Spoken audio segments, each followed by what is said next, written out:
Me da mucho gusto presentar el día de hoy al ponente Juan Carlos Monter Cortés, quien es licenciado en Matemáticas Aplicadas por la Universidad Autónoma de Tlaxcala y maestro en Ciencias en Matemáticas por la Universidad de Guadalajara, institución donde actualmente cursa el doctorado en Ciencias en Matemáticas.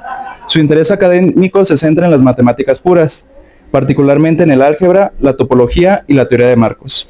Cuenta con experiencia docente en instituciones públicas y privadas de nivel medio superior y superior, y ha participado como ponente en distintos congresos y seminarios a nivel nacional. Su principal motivación es enseñar matemáticas de manera clara y sencilla, sin dejar de lado la rigurosidad que caracteriza esta disciplina. Con esto le cedo el uso de la palabra al maestro en ciencias, Juan Carlos Monter Cortés. Pues gracias a los que están presentes y gracias a los organizadores por pensar en mí para dar esta primera charla. Entonces, pues como escucharon al principio, pues yo hago parte de matemáticas puras, que es como una combinación entre topología y álgebra. Y precisamente para esta ocasión quise dar esta charla, que se llama ¿Para qué estudiar topología sin puntos y cómo hacerlo? De manera divulgativa, ¿no? Porque sé que posiblemente a lo que yo me dedico son áreas que a lo mejor no compartimos todos, pero que en esencia la matemática que aquí voy a mencionar, pues creo yo que sí es conocida para la gran mayoría, ¿no? Entonces voy a hablar principalmente en tres cosas. Les voy a decir para qué vamos a estudiar la topología sin puntos, qué es la topología sin puntos y cómo es que la vamos a estudiar. Entonces, como les mencioné, desde un principio pensé en esta charla a manera divulgativa, pues vamos a comenzar con un poquito de historia, ¿no? Cómo comienza la topología clásica, la que conocemos todos a lo largo de la licenciatura, ¿no? Entonces, comienza como la idea de estudiar proximidad, continuidad, dado todo lo que conocían matemáticos como Gauss, ¿no? A principios del siglo XIX. Después llega Poincaré y Hausdorff y son los que definen de manera formal qué es un espacio topológico, ¿no? Que es lo que conocemos como una colección, un conjunto con una subcolección que se le llaman conjuntos abiertos, pero dentro de ella hay puntos. Entonces ellos son los que empiezan la parte de la topología, y en esta parte, como les decía, nosotros estudiamos al espacio como un conjunto de puntos y una colección de subconjuntos que se le llama conjuntos abiertos. Entonces, ¿cuándo llega la topología sin puntos? Entonces, a principios, de los años 30, se empiezan a dar cuenta que la estructura del espacio topológico, únicamente pensando en la topología, es decir, en la familia de abiertos, tenía mucha relación con otras partes del álgebra. Y entonces empiezan a dar ciertas dualidades entre otras categorías que no tenían que ver tanto con topología. Ahí aparece Tarski y Marshall Stones y comienzan a dar dualidades de subcategorías de los espacios topológicos con categorías fuera del álgebra, fuera de la topología, relacionadas más con álgebra y con lógica. Y más o menos aproximadamente en 1950 aparece Isbell y es el que empieza a dar este nombre de topología sin puntos, ¿no? Porque ¿qué es lo que empiezan a hacer? Entonces empiezan a olvidarse de los puntos del espacio topológico, ¿no? Sino vamos a relacionar los conjuntos abiertos con nuestras estructuras matemáticas. Y más o menos en 1990 a la actualidad, estos son como los principales personajes que actualmente hoy hacen topología sin puntos. Harold Simmons ya falleció, pero actualmente Peter Johnson y Jorge Picado son como las personas que más figuran en esta área, y actualmente pues la topología sin puntos es un área muy árida en cuestión de investigación, y poco a poco cada vez son más personas las que se interesan en acercarse a esta variante. ¿Sí se sigue viendo? Y pues en México actualmente hay pocos grupos de investigación que se dedican a hacer topología sin puntos, pero uno de ellos está aquí en CUSEI, ¿no? Hay gente que hace topología sin puntos en Chihuahua, hay gente que hace topologías sin puntos en Puebla, pero son enfoques distintos a los que manejamos aquí, ¿no? Nosotros, o en mi caso, yo trabajo con construcciones de parches, axiomas de separación y algunos aspectos categóricos que tiene la teoría de marcos con otras categorías. Y, bueno, y por ejemplo, ustedes pueden preguntar por qué coloqué la portada de un libro en esa diapositiva. Es porque ese libro está en la biblioteca de aquí de Cruzeiro. O sea, si ustedes van a la biblioteca y se acercan, no está en topología de, no sé si por una cuestión del nombre, está en topografía. Entonces, si ustedes van a la parte de topografía, se van a encontrar el libro de Frames and Locals de Jorge Picado.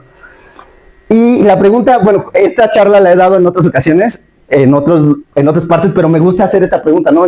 Para todos en general, ¿consideran que en algún momento ustedes han hecho topología sin puntos? Nos vamos a dar cuenta de cuál es la respuesta de esto. Entonces vamos a comenzar con las cuestiones que nosotros conocemos a lo largo de la licenciatura, ¿no? Y lo primero que nos topamos es con la continuidad. Bueno, primero la topología. ¿Qué es una topología? Como decíamos, nosotros nos tomamos un conjunto y una subfamilia del conjunto potencia, y para que sea una topología nosotros le pedimos tres cosas, ¿no? Que el vacío y el total esté, que sea cerrado bajo intersecciones finitas y bajo uniones arbitrarias, ¿sale? Si pasan esas tres cosas, nuestra familia es una topología. Y al par el conjunto con su topología se le llama espacio topológico. Y de hecho, bueno, ahí estoy como estructura algebraica, es esta estructura, ¿no? La topología está dotada de la contención, la unión arbitraria, la intersección finita y dos elementos distinguidos que son el vacío y el total. Bueno, aquí le puse, aquí debe ser ese, ¿sale? Debe ser ese. Y esta es la estructura algebraica que tiene el espacio topológico, ¿no? La topología, la contención, unión arbitraria, intersección finita, el menor elemento y el mayor elemento. Por conveniencia, yo a tau aquí le voy a denotar ODS, porque normalmente decimos que estos son los conjuntos abiertos y pues, por open pues, le denoto como ODS, ¿sale? Y por ejemplo, nosotros decimos que si un elemento es un abierto, entonces, aquí, perdón, entonces su complemento es un cerrado, ¿no? ¿Sale? Es algo que nosotros aprendemos en topología, pero de manera particular para esta charla nos vamos a dar cuenta que esto que está aquí es precisamente lo que yo en la teoría que hago conocemos como un marco, ¿sale? Ahorita vamos a ver qué es un marco. Y ahora sí, lo que les decía, cuando empezamos nosotros a estudiar estas cuestiones de proximidad, ¿no? El primer concepto que nosotros nos encontramos en el curso de cálculo es continuidad, ¿no? Y si nuestro profesor, no sé quién les haya dado cálculo a ustedes, pero si les pedían, demuestra que una función es continua, lo tenían que hacer por medio de la definición de epsilon delta, ¿no? Si así es, necesito probar que una función es continua en un punto, entonces necesitabas exhibir el delta que cumpliera con la condición de la definición de epsilon delta, ¿no?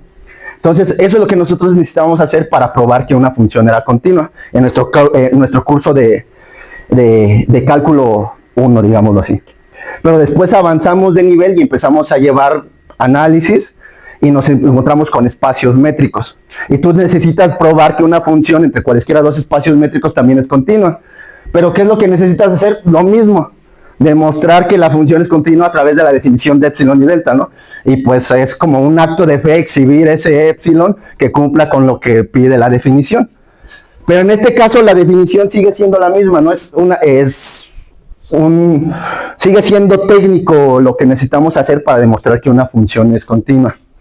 Pero después avanzas y te presentan un teorema y te dicen, bueno, si tú quieres demostrar que una función entre cualesquiera dos espacios métricos es continua, debes de ver que la preimagen de cualquier otro entorno abierto termina siendo también un entorno abierto, ¿no? Y esta ya es una noción topológica. Y es una condición global, pero si tú te das cuenta, ya no aparece la noción de punto. Entonces, a la pregunta que hacía al principio, ¿consideras que en algún momento tú has hecho topología sin puntos? Viendo esto, la respuesta debería ser que sí, ¿no? Porque cuando tú demuestras continuidad de esta manera, te olvidaste completamente de los puntos y lo haces de manera global. Y dices, bueno, yo quiero ver que una función es continua, demuestro que la preimagen de abiertos es abierta. ¿Sale? ¿Estamos de acuerdo? Y la pregunta ahora es, pues si te ponen un ejercicio en el cual tú requieras demostrar que una función es continua, ¿de qué manera eliges haciéndolo? Viendo que punto a punto se satisface la definición epsilon delta, o ves que la preimagen de abiertos es abierta. Esta es más sencilla y más práctica, creo yo, al menos que alguien diga, no, la otra me gusta más y exhibir el epsilon, pues es respetable. Pero ahora, Esta es una parte en la que aparecen los puntos, ¿no? Si todos, bueno, la gran mayoría yo creo que en algún punto han llevado un curso de topología. Si alguien no lo ha llevado, pues no pasa nada. Pero en nuestros cursos de topología aparecen algo que se le conocen como axiomas de separación. ¿Qué es lo que hace un axioma de separación?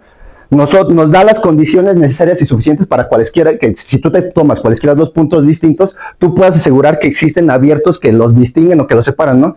Por ejemplo, el primer axioma, el más básico, es T0. Me dice, si tú te tomas cualesquiera dos puntos distintos, existe un abierto que contiene un punto y al otro no, por eso se separan, ¿no? Porque uno va a estar en el abierto y el otro queda fuera, ¿sale? Después viene T1, es la misma idea, tomas dos puntos distintos y llega un abierto y los separa. T2 hace lo mismo, pero ahora son dos abiertos y los separa de manera disjunta. Y así vamos avanzando en los distintos niveles de los axiomas de separación, ¿no? En topología clásica tenemos que esta relación, ¿no? T4, vamos a poner acá. T4 implica T3, T3 implica T2, T2 implica T1, y T1 implica T0, ¿no? Es una jerarquía descendente en cuestión del axioma de separación, ¿sale? Entre más grande es el subíndice, más fuerte es el axioma. Y pues entonces cuando empiezan a estudiar topología sin puntos, lo que se preguntan es, pues, ¿cómo leo estas nociones sin que el punto aparezca, ¿no? Pues porque si ustedes se dan cuenta, al menos hasta regularidad, está presente un punto, ¿no? Hay dos puntos distintos, dos puntos distintos, dos puntos distintos. Aquí en la regularidad pides un punto y un cerrado que se separen por medio de dos abiertos, pero entonces lo que nosotros nos empezamos a preguntar es, si yo quiero hacer topología sin puntos, ¿cómo hago que el punto desaparezca de mi propiedad? Y pues precisamente esta charla, el ejemplo que yo les voy a dar es cómo con respecto a los axiomas de separación, nosotros podemos hacer topología sin puntos, ¿no? Entonces, ¿por qué topología sin puntos? Cuando nosotros empezamos a estudiar geometría en la secundaria, digamos, el elemento más básico que nos presentan pues, es un punto, ¿no? Nos dicen un punto es un objeto que carece de dimensión. Y ya después dices, bueno, yo ya conozco el punto, avanzo de nivel y te presentan la línea recta. Y dicen que es una línea recta, una sucesión infinita de puntos, ¿no? Que están tan pegaditos entre ellos que pues no se ven y parecen un solo objeto. Pero aquí estamos de acuerdo que son muchos puntos los que están presentes, ¿sale? Cuando nosotros entramos, no sé, a la licenciatura, o hay gente que yo creo que desde la preparatoria empieza a estudiar geometría analítica, dices, bueno, yo voy a estudiar ahora a la línea recta, pero no enfocándome en los puntos que la conforman, sino empiezo a establecer, por ejemplo, ecuación, punto pendiente, o doy características de la recta, no le pongo pendiente, o la empiezo a comparar con otras rectas, ¿no? Si es perpendicular o si es paralela. Entonces ya no me enfoco en los puntos, me enfoco en la recta, y eso es lo que invita a hacer la topología sin puntos, ¿no? Yo tengo mi conjunto, bueno, tengo algo dentro del espacio que se le llama conjunto abierto, y dentro del conjunto abierto pues aparecen posiblemente puntos, ¿sale? Pero lo que me pide entonces ahora la topología sin puntos es, haz lo mismo que haces en geometría analítica, no estudies a la recta, que en este caso va a ser al abierto, no lo estudies como algo que tiene puntos, estúdialo como un objeto básico. En la topología sin puntos, mi objeto básico ya no es el punto, mi objeto básico es el abierto, ¿sale? Por eso es que se le llama sin puntos. El punto sigue estando presente, pero yo en mi mente es como que hay... No, esa información no la conozco y me quedo solamente con el conjunto abierto, ¿sale? Y pues eso es lo que vamos a hacer. Yo lo que necesito es estudiar todo eso, olvidándome de los puntos y pensando solamente que la estructura más básica dentro de mi teoría es el conjunto abierto, ¿no? Y es lo que dice este punto, la topología clásica hace uso de los puntos, en la topología sin puntos nos vamos a olvidar de ellos, ¿no? Nuestro conjunto básico es el abierto, y todo esto se trabaja a través de algo que se le conoce como teoría de marcos, ¿sale? Por eso es que les decía que íbamos a recordar esa estructura, y lo que nos dice la teoría de marcos es que los puntos no son tan importantes, sino es cómo se relacionan los abiertos entre sí. Y bueno, ¿qué es un marco? Para comenzar, yo necesito un conjunto, lo que tú quieras, ¿no? Cualquier cosa que sea un conjunto. Después, ¿qué vamos a hacer? Lo vamos a dotar de un orden parcial.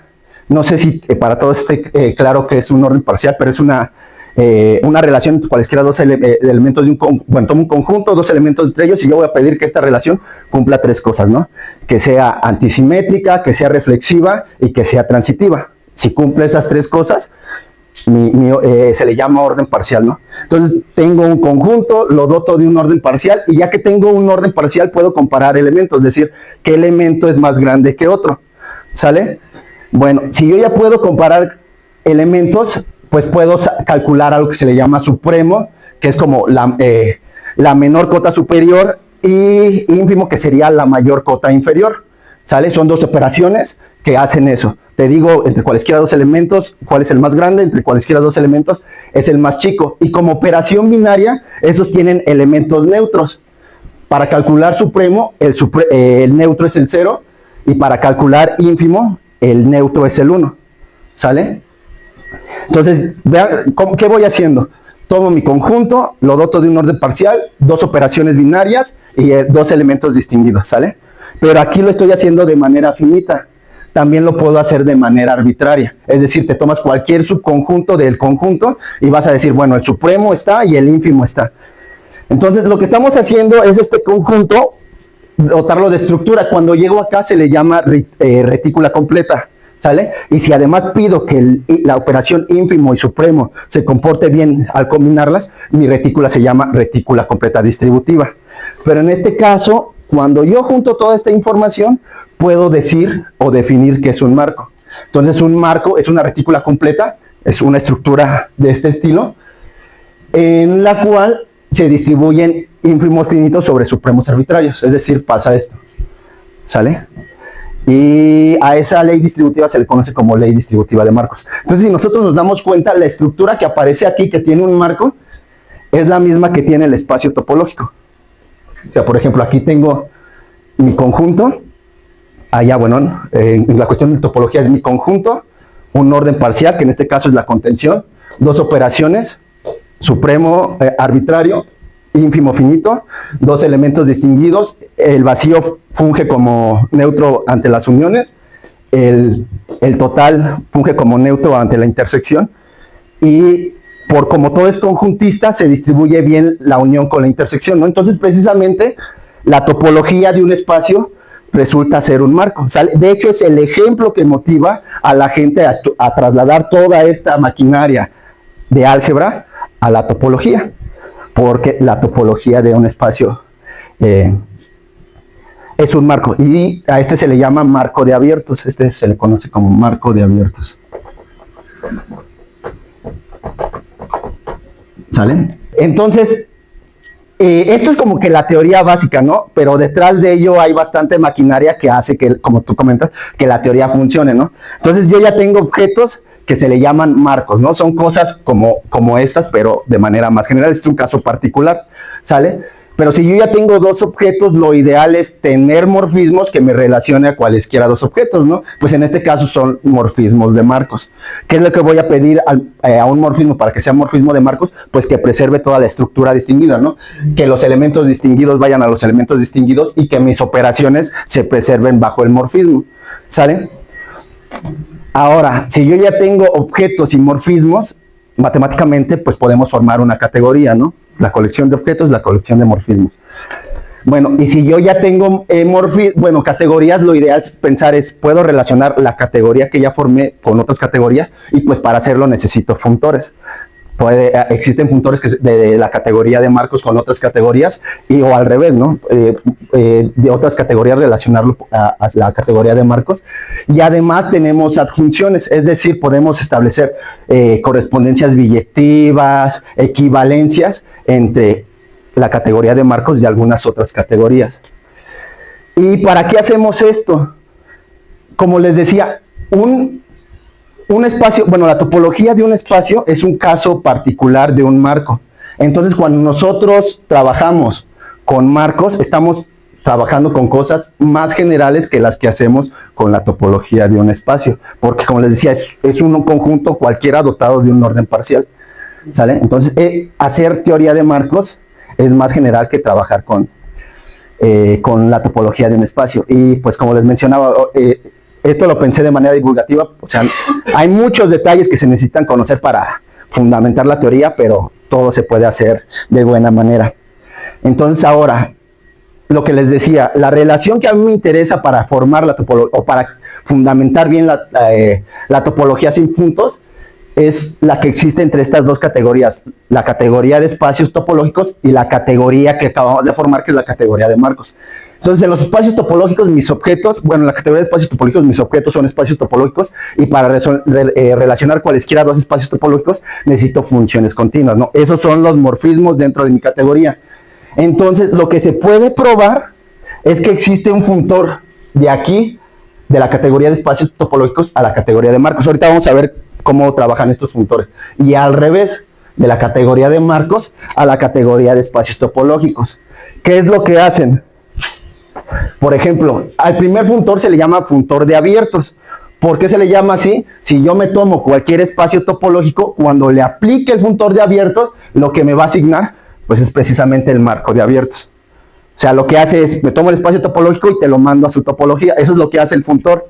Ahora, en flechas, ¿qué es lo que hace? Tú te tomas cualquier función continua entre dos espacios topológicos, y para obtener un morfismo de marcos, es decir, una función que respete la estructura de la retícula, bueno, del marco, pues te tomas la preimagen, ¿no? Porque precisamente la preimagen se comporta bien con este, con este, con este y con este.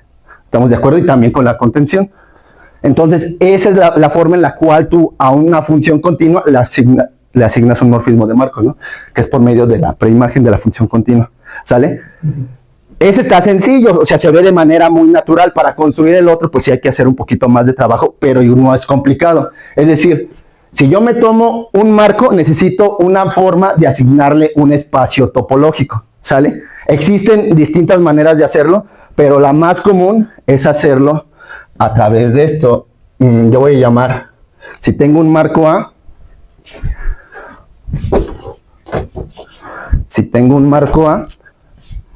entonces yo le voy a asignar este espacio topológico y le vamos a llamar espacio de puntos. ¿Sale? Espacio de puntos. ¿Y qué es lo que hago?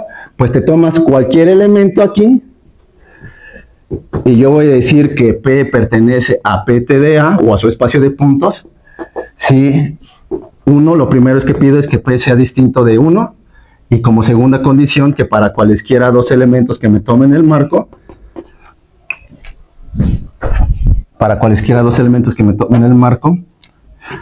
si se cumple que el ínfimo entre ellos es menor o igual que P, entonces A ya era menor o igual que P, o B ya era menor o igual que P. ¿Sale? Si pasa eso, yo voy a decir que este es un punto. ¿Sale? Y puedo a través de los puntos construir una topología de esta forma. Yo voy a decir que este es un abierto y son los puntos tales que está por debajo de P. Estos son los abiertos de mi topología, ¿no? Entonces este es el par que yo estoy formando. Este es mi espacio topológico. Y la topología son todos estos abiertos, ¿sale? Para cualquier punto que tú tomes, formas abiertos de esta forma. Y esa es la forma de, en objetos, a un marco, asociarle un espacio topológico. Bien. Ahí es que X no sea menor o igual que P. Ajá, sí. Sí es eso. ¿Sale? Ahora, ya sé cómo a un marco asociarle un espacio topológico por medio de esta construcción. ¿Sale? Ahora, lo ideal para que la cuestión funtorial funcionara de buena manera, pues tendría que a cualquier morfismo de marcos asignarle una función continua, y también se puede hacer por medio, en marcos, una propiedad importante que cumple un morfismo de marcos es que tiene algo que se le conoce como adjunto derecho. ¿Qué es lo que hace el adjunto derecho? Es un morfismo, si ustedes se dan cuenta, aquí en la diapositiva, la función continua va de S a T, ¿no? Pero si vemos la de abajo, la que le asigna el funtor de abiertos, cambia de dirección, va de la topología de T a la topología de S, ¿sale? Y veamos qué pasa en el morfismo de marcos. El morfismo de marcos va del marco A al marco B, y cuando veo la de abajo, va del espacio de puntos de B al espacio de puntos de A. Bueno, eso pasa porque los funtores que nosotros estamos construyendo se les conoce como funtores contravariantes. Un funtor es contravariante si al momento de la asignación en flechas, la flecha cambia de sentido, ¿no? Entonces tengo un par de funtores contravariantes que relacionan tanto a la categoría de marcos con la de espacios topológicos, ¿sale? Y se puede demostrar que eso, en teoría de categoría, se le llama una adjunción. ¿Qué significa que tenga una adjunción? Que se cumple esta formulita, ¿no? que hay un isomorfismo entre las clases de homomorfismos de entre estos, bueno, en este caso son espacios topológicos y en este caso son marcos. ¿Sale? Hay un isomorfismo entre ellos, no es una equivalencia. Lo más cercano que nosotros tenemos es que existe este isomorfismo entre las clases de homomorfismos de esas categorías. ¿Sale? Y esa es la herramienta importante que a la gente que hace topología sin puntos nos permite decir, bueno, yo tengo un concepto en espacios topológicos y me gustaría llevármelo a la categoría de marcos, o al revés, no tengo un concepto en la categoría de marcos y me gustaría llevármelo a la de espacios topológicos. Que en este caso, el ejemplo que yo les quiero platicar, pues son axiomas de separación. En topología, desde que Hausdorff empezó a fundamentar la teoría de espacios topológicos, se introdujeron algunos axiomas de separación y desde ese entonces, pues existen los axiomas de separación. En los últimos años la gente se empieza a preguntar bueno, lo quiero traducir, ¿no? Lo quiero trasladar a la teoría de marcos porque la teoría de marcos es más general. Pues, ¿cómo lo hago? Por medio de la adjunción, ¿sale? Bueno, la adjunción está, ¿cómo decirlo? La adjunción está presente, no es como que la adjunción es la que me permite hacerlo, ¿no? La adjunción es la que dice la teoría sirve, ¿por qué? Este par de funtores son adjuntos, ¿sale? Entonces, ¿cuáles son las ventajas de trabajar con los marcos? Como les decían, son estructuras simples, es un conjunto con un orden parcial y otras cositas más que les pedimos, ¿no? En la teoría existen herramientas que facilitan el estudio de un marco. Por ejemplo, entre esas herramientas están las correspondencias biyectivas. Muchos objetos en marcos están en correspondencias biyectivas con objetos en otros lados. También tenemos que, como categoría, la categoría de marcos tiene un buen comportamiento y en ocasiones hacer teoría de marcos es más sencillo que hacer teoría en espacios topológicos. Un ejemplo de ello es lo que les mencionaba, la continuidad, ¿no? Cuando nosotros lo queremos hacer de manera técnica, por así decirlo, exhibir el epsilon delta es un poquito más complicado que probar que la preimagen de abiertos es abierta. Entonces vamos a ver ¿cómo es esta comparación entre ambas cosas, ¿no? La topología clásica y la topología sin puntos. Como les mencioné, la topología clásica requiere del conjunto de puntos. Después necesitamos a los abiertos para ver cómo se comportan los puntos dentro de los abiertos. Y como necesito los abiertos y ver cómo se comportan los puntos dentro de los abiertos, pues los argumentos que yo doy están basados en los puntos. Pero ahora, ¿qué hace la topología sin puntos? Como les he mencionado, no se olvida de los puntos, están ahí presentes, pero no los necesita. Solamente trabaja con la estructura de los abiertos y resultados topológicos pueden ser generalizados a la teoría de marcos. Entonces, ahora sí vamos a ver cómo se realiza esto. Si nosotros recordamos más o menos cómo les fui presentando las primeras diapositivas con respecto a la continuidad, primero vimos un concepto muy general, ¿no? Que fue continuidad de una función real valuada y lo hicimos por medio de la definición de epsilon delta, ¿no? Después avanzamos a espacios métricos y era la misma noción, pero lo que nosotros necesitamos fue abstraer esa idea y cuando nosotros tomamos nuestros cursos nos dan un teorema que permite caracterizarlo por medio de las preimágenes de abiertos y ahí ya estamos cayendo en la topología sin puntos, ¿sale? Fue lo que hicimos. Este mismo camino que les estoy mostrando aquí lo vamos a recorrer, pero para los axiomas de separación, ¿sale? Entonces, existen dos maneras de hacerlo. Una, por ejemplo, es de ir de espacios topológicos a marcos, y este es el camino que recorremos, ¿no? Tengo mi noción topológica, lo que busco hacer es reescribirla únicamente para el marco de abiertos, es decir, describir todas las nociones que caigan dentro de la topología, elementos de la topología, después la generalizo para un marco arbitrario, porque aquí nada más va a estar para el marco de abiertos, yo quiero para que sea un marco el que sea, y una vez que haga eso yo voy a tener una noción en la teoría de marcos. Lo puedo hacer también al revés, pero en este caso, para esta charla, no me interesa tanto, porque lo que yo voy a trabajar es una noción topológica, pero quiero que vean que el camino también se puede hacer a la inversa, ¿no? Entonces, ahora sí, vamos a traducir los axiomas de separación. El más sencillo de traducir es la normalidad, porque si ustedes se acuerdan, la normalidad, el punto no está presente, ¿no? En la normalidad, ¿qué es lo que hacemos? Tomamos cualesquiera dos abiertos distintos y los separamos por medio de abiertos disjuntos, ¿sale?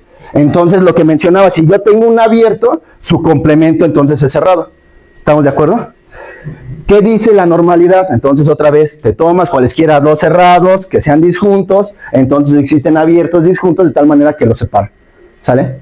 Bueno, ¿cómo la vamos a traducir? Pues trasladando toda esta propiedad en términos de abiertos, están presentes los cerrados, ¿no? Yo quiero que cerrados ya no haya ahí, que haya puro abierto. ¿Cómo lo hacemos? Pues utilizando primero lo que está ahí arriba, ¿no? Si yo tengo cualesquiera dos cerrados, pues les calculo su complemento y su complemento ahora ya es abierto, ¿no? Es lo que hacemos acá. ¿Sale? Ya tengo dos abiertos, lo voy a llamar X y Y.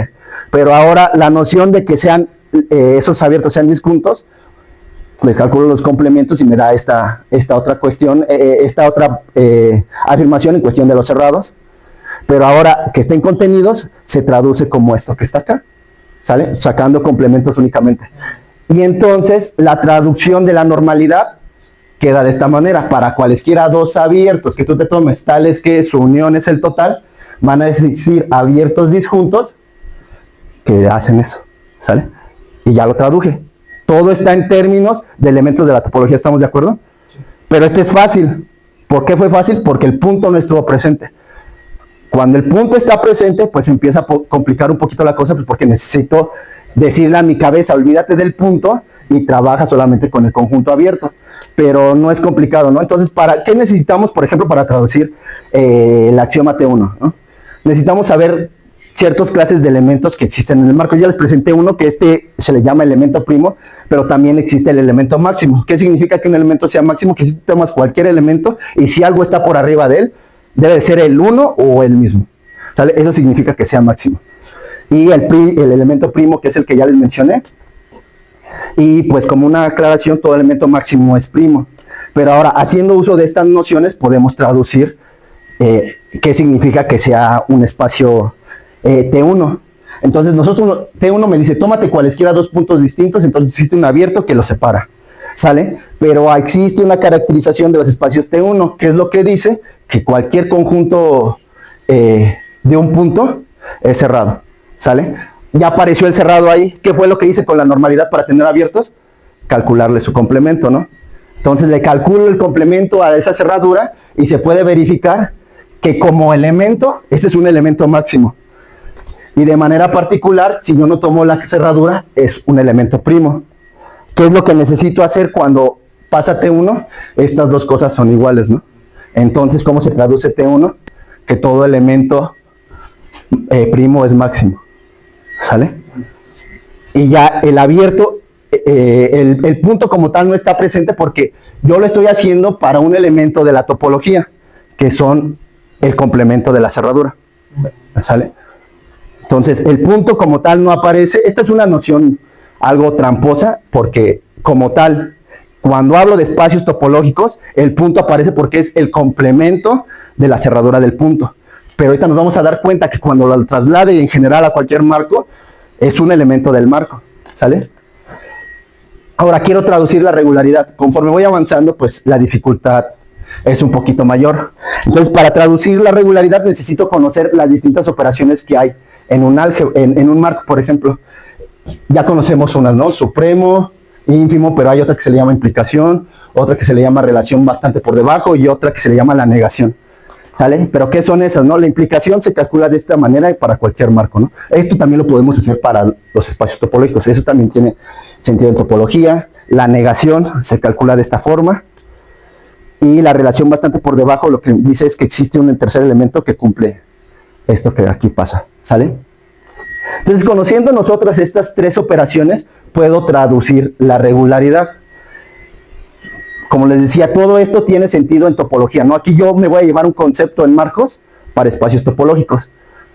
Entonces, la regularidad me dice que si tomas un punto en el espacio y un cerrado de tal manera que el punto no esté en el cerrado, existen abiertos disjuntos que los separan, ¿sale? Y ahora, con la relación bastante por debajo, bueno, una forma de caracterizar también a los espacios regulares es por medio de esta equivalencia. Y esto se traduce como que la negación, que es en marcos, la negación que se calcula como el complemento de la cerradura, y como es el complemento de la cerradura, ahí ya tengo un abierto. Entonces se puede verificar que esto ocurre, que la unión de la negación, o es decir, el complemento de la cerradura, unión con el abierto, me da el total, y eso quiere decir que con la relación que mostré en la diapositiva anterior, que un abierto U está bastante por debajo de, un abierto B está bastante por debajo de un abierto U. Y con eso se puede verificar que la regularidad se traduce de esta manera para espacios topológicos, ¿no? Que cualquier abierto que tú te tomes se puede expresar como la unión de elementos bastante por debajo de él. Si pasa eso, entonces tu espacio topológico es regular. Pero como les decía, esto está hecho para la topología de un espacio. Y si recordamos la diapositiva que les mostré, el camino que queríamos recorrer es, tengo los conceptos para la topología. Me interesa hacerlo para un marco arbitrario. Pues, ¿qué voy a hacer? Pues cambiarlo. Ya no lo voy a decir para un caso particular, lo voy a hablar de una manera general, ¿no? Yo voy a decir que un marco A, este 1, si todo elemento primo es máximo. Voy a decir que es regular, si cualquier elemento que yo me tome dentro del marco es supremo, se puede ver como el supremo de elementos bastante por debajo de él. Y pues la regularidad, la normalidad es más sencilla, ¿no? Porque digo, un marco es normal si para cualesquiera dos elementos que yo me tome de tal manera que su supremo es 1, van a existir otros dos elementos de tal forma que pasa esto y el ínfimo entre ellos es el 0. ¿Sale? Es la misma idea, pero ya no parecen conjuntos abiertos, ¿no? Ahora aparecen elementos arbitrarios dentro del marco y el 0 y el 1 como el mayor y el menor elemento. ¿Sale? ¿Alguna duda? Bueno, y si nos damos cuenta, hasta aquí les he mencionado solamente 3 casos particulares, ¿no? Normalidad, regularidad y T1. Pero dentro de la topología hay un axioma que es todavía mucho más importante, ¿no? Que es el que de manera ideal nosotros buscamos que un espacio topológico cumpla, que es que sea T2. De hecho te iba a comentar eso, que el proceso que estás siguiendo es agarrarte axiomas de topología y con sí solo sí los traduces a los axiomas de Marcos, perdón. Pero tengo dudas si todos son traducibles. Eso es a lo que voy. En la teoría no todo se puede traducir. Lo ideal es buscar esto, ¿no? Como tú comentas, un sí solo sí entre la propiedad topológica y la propiedad de Marcos. Si pasa eso, nosotros en la teoría se le llama propiedad conservativa, ¿no? Entonces hay algunos que no pueden. Hay algunos que no, y es lo que voy a mencionar ahorita. O sea, por ejemplo, los decía, el axioma T2 es muy importante dentro de la teoría, ¿no? ¿Qué nos dice Hausdorff? Te tomas cualesquiera dos puntos distintos, los separas por medio de abiertos disjuntos, ¿sale? Pero hay distintas formas de caracterizarlos, ¿no? Una de ellas es que un espacio es T2 si el subespacio diagonal es cerrado dentro del producto del espacio, ¿sale? Nosotros sabemos que de esa manera también podemos caracterizar a los espacios T2, pero además nosotros sabemos que por lo que puse aquí T2 es algo más débil que T3, ¿no? Pero al mismo tiempo algo más fuerte que T1. Entonces, en la teoría, ¿qué es lo que hacen? Existen distintos autores que se han agarrado de estas cosas, de ver a T2 como algo más débil que T3, ver a T2 como algo más fuerte que T1, o ver a T2 como esta propiedad, ¿no? Que la diagonal sea cerrada.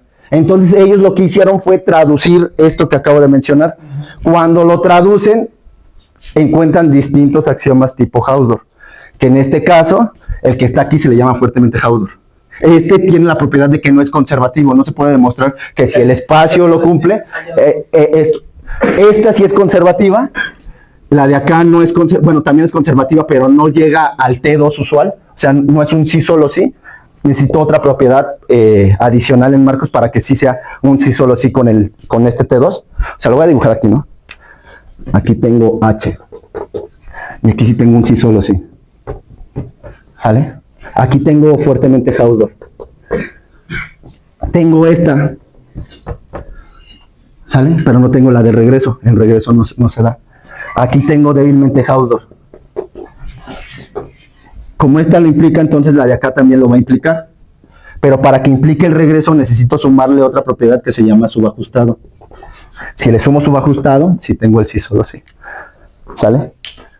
Tal vez importante sería decir que las propiedades de arriba son el espacio, ajá, sí. Y las propiedades de abajo son el marco. Sí, todo esto está en Marcos. Y esto es... Ah, no, aquí es top. Y todo lo de acá está en Marcos. ¿Sale?